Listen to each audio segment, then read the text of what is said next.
5 robbery suspects arrested after getaway car runs out of fuel. 5 men, one of whom is wanted for a murder in Portland, have been detained by the police following the theft of 2 motorbikes in Golden Grove, St. Thomas. The men were held after their getaway car ran out of petrol, and a policeman recognized one of them. The motorcycles, which belonged to 2 farmers, were reportedly stolen between 10 p.m. on Tuesday and 6 a.m. Wednesday, the police said. Reports received are that both farmers parked their motorbikes at home and retired to bed. The following morning, the bikes were missing. Police said about 7:30 Wednesday morning, a policeman was driving in his private motor vehicle to work. When on reaching the Pomfret Main Road, he saw 2 men, one of whom he knew, walking with a white plastic bottle of gas. The policeman accosted both men, took them into his custody, and handed them to a passing patrol unit. The 2 men took the members of the patrol unit further on the Pomfret Main Road to a parked white Toyota Probox motor car with 3 other men aboard. The 2 stolen motorbikes were found in the car. All 5 men were taken to the Yallas police station and placed into custody. The 2 farmers later attended the police station and identified their bikes in the presence of the suspects. The men's identities were not released because they have not yet been charged.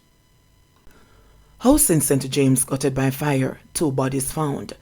The bodies of 2 men were discovered inside a house that was destroyed by a fire in Hendon, Norwood in St. James on Friday morning.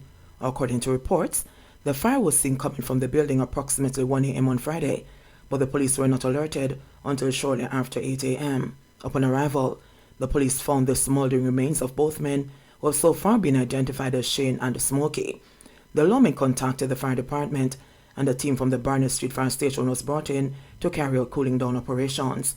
A search of the rubble resulted in the discovery of the 2 male bodies, which were later pronounced dead. Major twist in road death after autopsy. A postmortem conducted on the body of Kayla Bryce, the 29-year-old woman who died under questionable circumstances in Franklin Town, Kingston, has revealed she was never shot. When Bryce died on October 11, relatives said they were told she was shot and then thrown from a moving car, which was trying to elude the police. The Independent Commission of Investigations took an interest, as it was suggested that her death could have been as a result of police firing into the vehicle. However, a relative said that when the state-employed pathologist examined Bryce's remains on Wednesday, there was no evidence of gunshot wound. Bryce's sister, Cynthia Newman, yesterday said that the pathologist said that she died as a result of a cracked skull. All of us are at a loss because they tell me one thing and take it back on the day and I say something different. It's like we don't know what to do right now. We just feel lost. Right now, like somebody threw it in the coal, the tearful sibling said. The police's corporate communications unit said the lawmen signaled the driver of a Toyota Probox to stop at the intersection of Upper King Street and North Parade in downtown Kingston. The driver reportedly disobeyed their instructions, resulting in a chase leading into the Franklin Town area. The cops said that Bryce was seen tumbling from the right rear door of the moving vehicle with a wound to the head. The car sped away in the area, and Bryce was taken to hospital where she was pronounced dead. The cops have charged a 24-year-old man, said to be the driver of the motor car, with assault on common law, perverting the course of justice, 2 counts of malicious destruction of property, and assault occasioning actual bodily harm. The driver was also slapped with additional charges under the Road Traffic Act, including 3 counts of dangerous driving, disobeying traffic signs, and 2 counts of traveling backwards unnecessarily. He pleaded not guilty when he appeared in the Kingston and St. Andrew Parish Court on October 20 and has been remanded until November 29. Jamaica working on repatriation of fishermen in Colombia, says Johnson Smith. Minister of Foreign Affairs and Foreign Trade, Camino Johnson Smith, says active steps are underway to secure the repatriation of 34 Jamaican fishermen in Colombia who are believed to be fishing in that country illegally. Johnson Smith, who was speaking in the State of the Nation debate in the Senate today, said effort is also being extended to 8 non-nationals who are claiming relationships to persons in Jamaica. She did not disclose how long the fishermen have been stuck in Colombia, but a video has been in circulation on social media platforms in which the Jamaican fishermen claim they have been in Colombia for weeks under harsh conditions. They accuse the government of doing little to help secure their return home. Colombia no obvious criminal. We're free to go anywhere we want except off of the base. Our Jamaican government will pay with taxes. We're not criminal in our country. We have fisherman license. Every year. We pay with taxes. So our government is supposed to come through with flying colors. Because we are citizens of Jamaica, we are taxpayers, we are hard working, no criminal not there, no wanted man not there. So I don't know why them are hold you up riders and them are hold you back. So why we have to pay with tax money? Why we have to pay with taxes? You're supposed to come through with flying colours. Yes, brother, yes, brother. Colombia said them finished with we. Exactly. Them done with we. Them now all we know, but we just not have the pass to go up on the road. Right? We don't have no food, we don't have no water, we don't have nothing. Right? So I see the reason why our Jamaican government, yes, no, like we are terrorists, like we are criminals, they want to come to it. Right? So we want to know why Jamaican government that takes so long to come for it and Colombia release we already. They release it. It's just that we don't have any transport. We don't have any transport. Listen now. There are whole lot of places where supposed to be our own, but your government is so careless, they never respond to sea. About the line they catch weapon. We have fishing. See? So all the man them we send for help them sure we are catch doing up. Yeah. We have to put the whole country with fish. So the way we do we carry away yard. Right, then have no problem. We are working man, licensed fisherman, licensed for the country. Right. So we need to come home to family. And when food in them, And them we got a criminal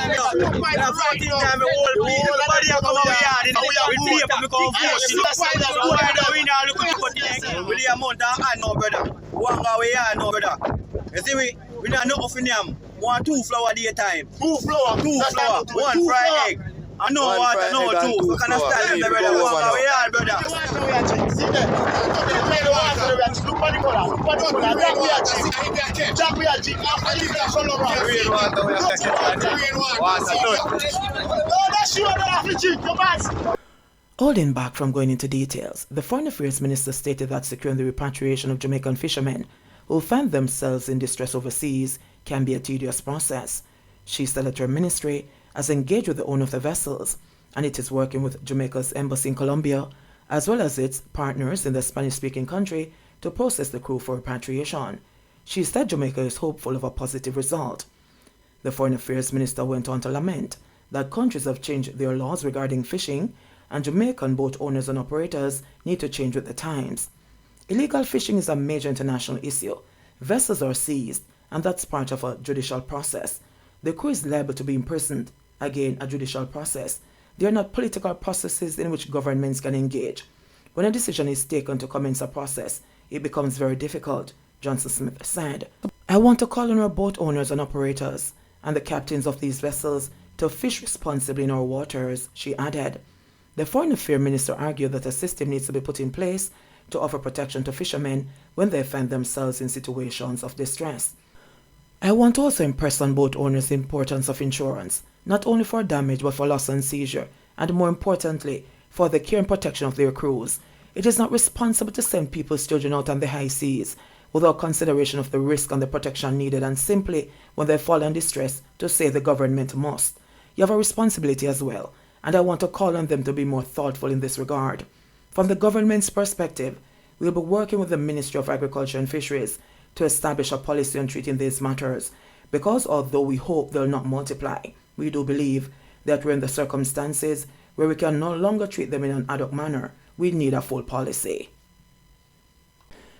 Titiman and 5 others listed as persons of interest in Kingston Western Division. The Kingston Western Police have listed 6 individuals as persons of interest. The police believe they may be able to assist them in ongoing investigations into crimes committed in the division.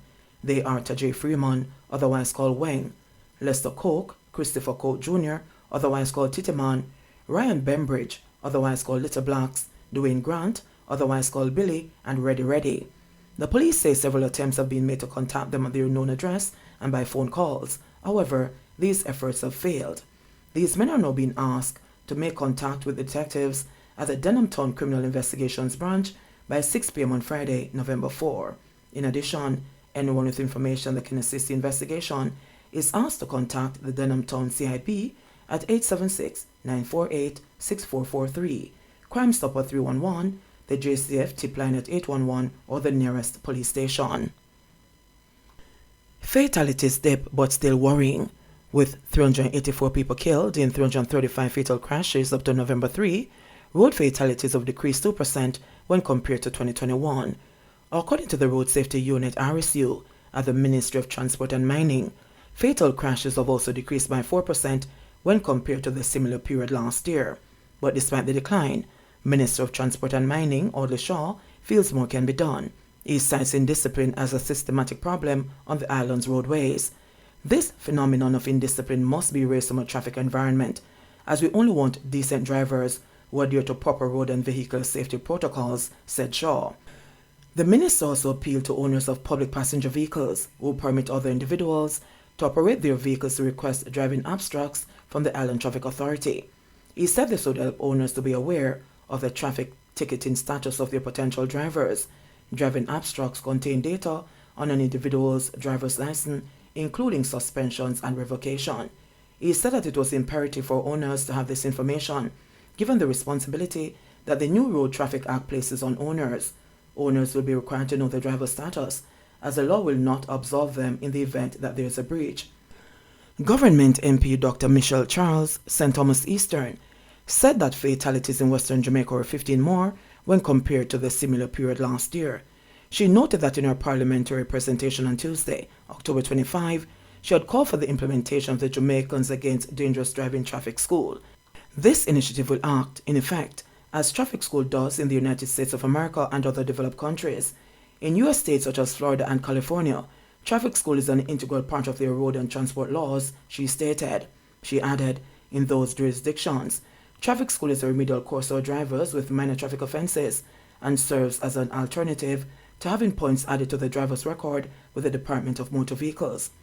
Traffic school in Florida, named Florida Basic Driver Improvement, is a short program which motorists can take when issued a traffic citation when required by the courts. The Jamaicans Against Dangerous Driving Traffic School would be a similar course, she noted.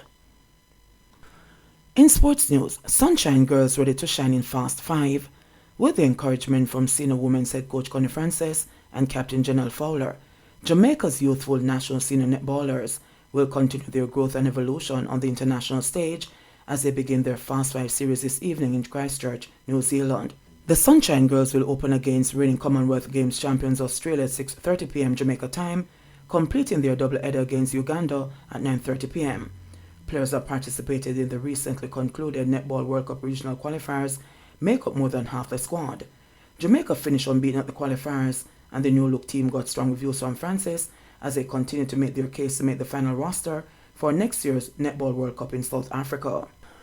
Fowler is among the regular staples of the team. However, she believes that the experience gained from the recent qualifiers, as well as their own off-court growth, will put them in good stead to make a strong impression at the international level.